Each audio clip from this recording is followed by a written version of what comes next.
Hey everybody, it's Luke over at Galaxy Tech Review, and the Acer Predator Helios 300 has arrived.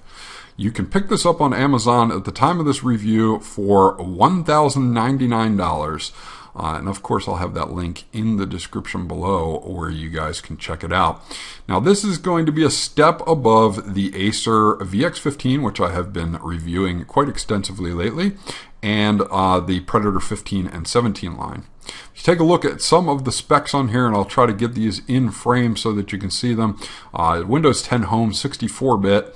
You do have that Intel i7 7700HQ processor, a 15.6-inch IPS LED display, and I will go into what that's made of, or who makes that, and everything. Your NVIDIA GeForce GTX 1060, and this is the 6GB card with 6GB of GDDR5 memory, 16GB of DDR4 system memory, a 256GB SSD. It's an M.2 drive. You also get 802.11 AC and Bluetooth. You do get an HD 720p camera with 2 microphones that actually sound really good, and a 4-cell lithium battery, which we'll go into again a little bit later. So that's what you get with the Predator Helios 300, and we'll get into that now. Once you get everything open, there are 3 main things that we're going to look at. There's an accessories box, which really just has your power brick, the laptop itself, and then an envelope from Acer, which is actually pretty cool. They did not give you an envelope or anything like that with the VX15. So opening up the envelope, there's just a few things inside here that we're going to take a look at. There is a Predator Helios 300 setup guide. There is a insert from Amazon.com asking you to contact Acer if you have any problems.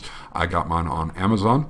And a Predator Helios 300 guide itself, or overall guide itself. I'm not going to spend a lot of time on that. I did want to show you this though.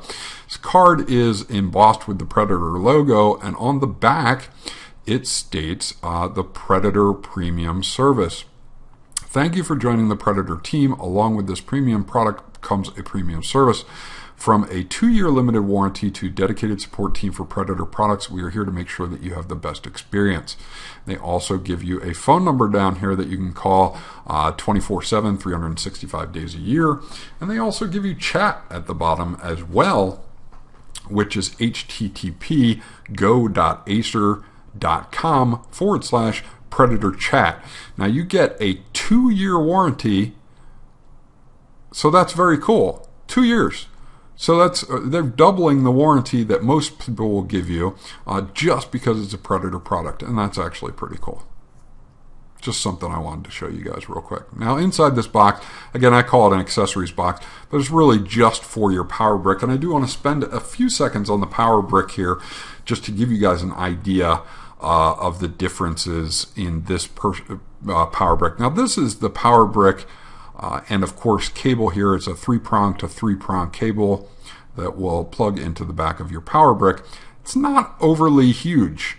This power brick is just a tiny bit bigger than the 135 watt power brick that was with the VX15. And when I say tiny bit, I'm talking only like ½ an inch.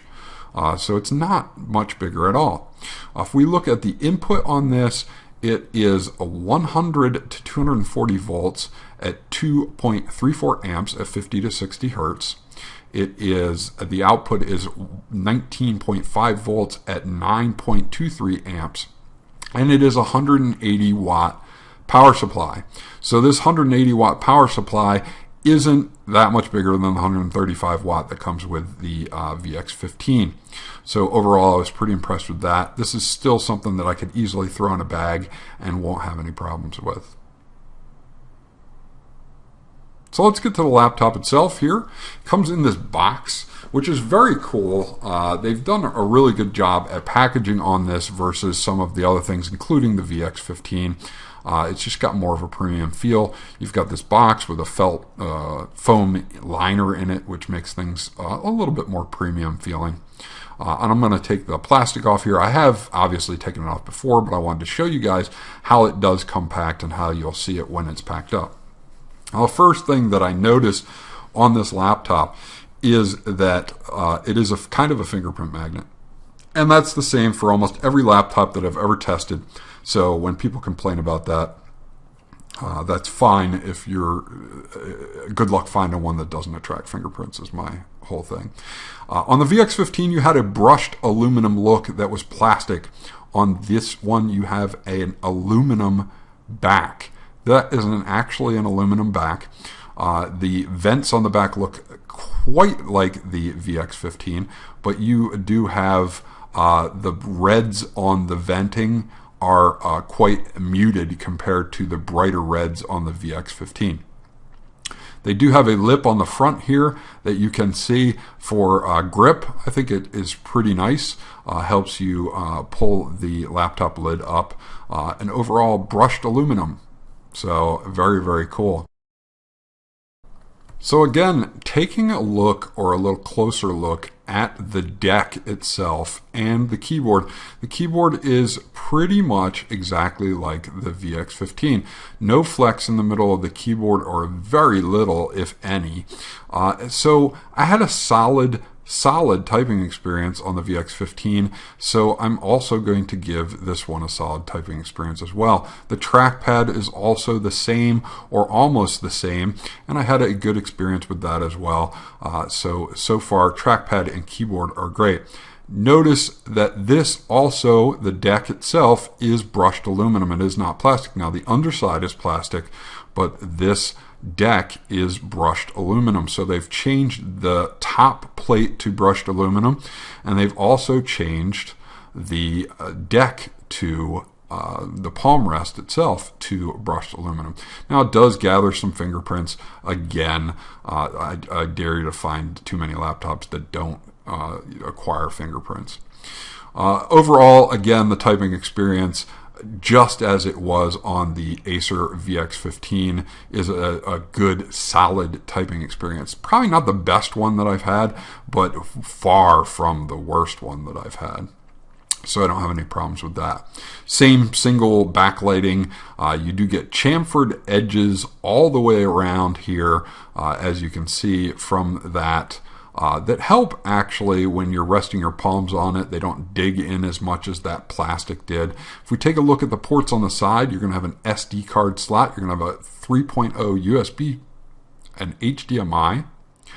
You are going to have a USB Type-C port. It is still Gen 1. This is not Thunderbolt. So don't get overly excited about that. They had to cut corners somewhere. Thunderbolt was probably one of them. Your wired LAN port here and a Kensington lock slot at the end. And if we go to the other side, you're going to see nothing in the front. The other side itself has a combo jack, which is your headphone microphone combo jack, two USB 2.0 ports as well. So they went from two 3.0 ports to two 2.0 ports, maybe for saving a few extra dollars there. Some lighting for charging and activity, and there is your AC plug-in.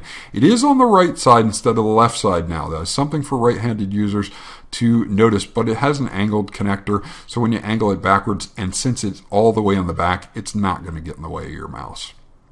On the back, we do have that red accented venting situation here, and as you can see, one is closed. It's for aesthetics only. The fans themselves are the new Aeroblade fans. They are made out of metal, and there are two of them, but they are located on one side of the laptop instead of like in the VX15 where you actually had two fans, one on either side. So time will tell how that holds up with thermals, and I'll get that when we start reviewing some more intense games and things like that. So far, I haven't seen anything crazy with it. So my overall thoughts are they cut a few different things to make this price point at $1099 for a GTX 1060 laptop with 6 gigabytes of DDR5 memory. They cut a few different things. They changed around the ports. You do lose a USB 3.0 port. And the two major cuts that they did that aren't really cuts in my book, but they are to them, is the internal 256 M.2 drive in this particular model is a Micron drive, and it's a fine drive. It's 6 gigabyte SATA. But originally in the VX15, we got an entry-level NVMe drive, which is going to be a lot faster on read speeds. So that's a trade-off. The other major one is the panel. Now, the panel itself is fine. It's on par with the VX15's IPS panel.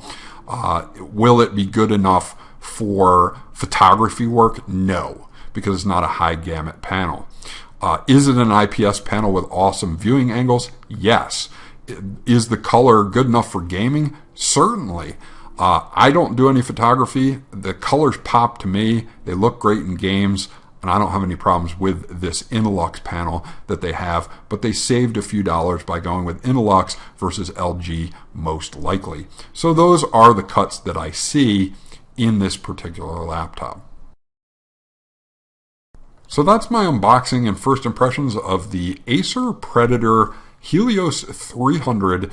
Again, you can check it out on Amazon for $10.99 at this time.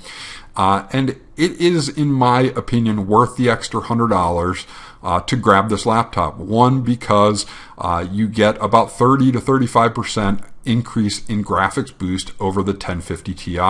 If you followed my videos on the 1050 Ti, you know how that performs in games, and you can add a 30 to 35% increase of performance on top of that. They have added aesthetics to this laptop that make it feel more sturdy with the aluminum back and the aluminum palm rest. I really like how sturdy this laptop feels.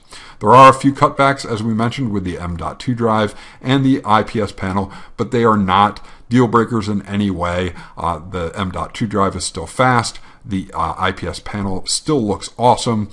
So yes, I think it's worth the extra $100 price point. This was Luke from Galaxy Tech Review. If you have any questions or comments, leave them in the comment section below. I'll get back to you as soon as possible. Remember to like, and if you haven't done so already, please subscribe because that always helps me out. And I'll check you out on the next video.